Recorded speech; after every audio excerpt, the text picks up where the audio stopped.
LeBron at 41. You think of Kareem at the very end of his career.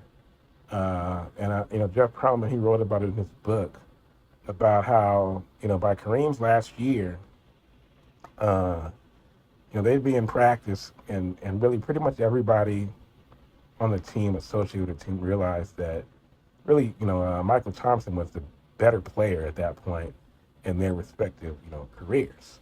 Kareem was on his last legs.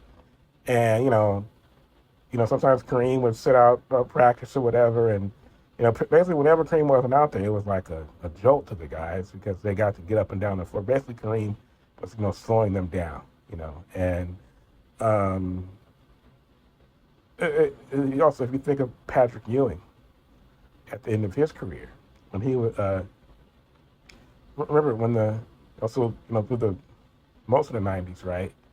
You're talking Ewing, talking Starks, you're talking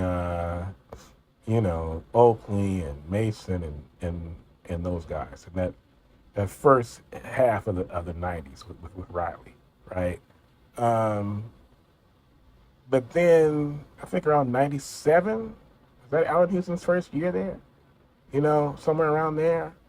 And you think in '99 they make the finals, in 2000 they make the conference finals, and if you recall, also of course when Charles Sprewell joins the team, if you recall, the teams with Sprewell and Houston were better with when Marcus Camby was out there than they were when Ewing was out there.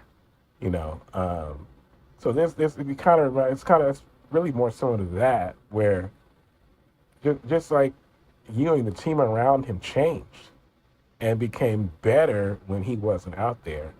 And LeBron is kind of the same thing. Where the team around LeBron has changed, and now the team is better without him on the court.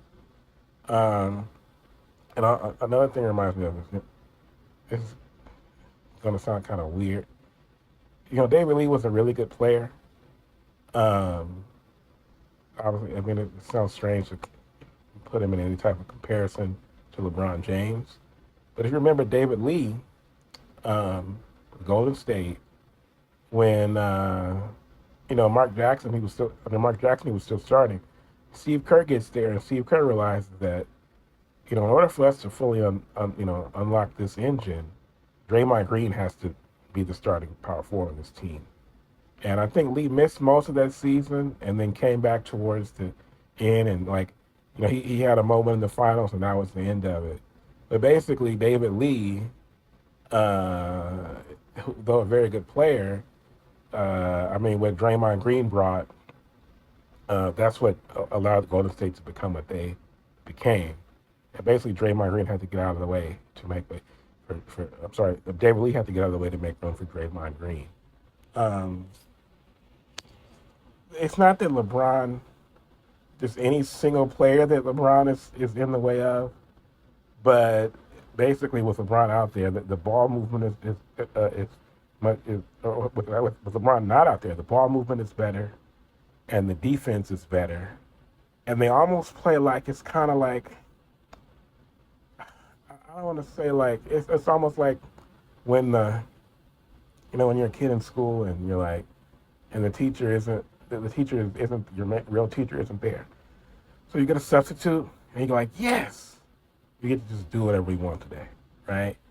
It's almost like they play with more freedom when LeBron doesn't play, and it just gives them like an extra pep in their step.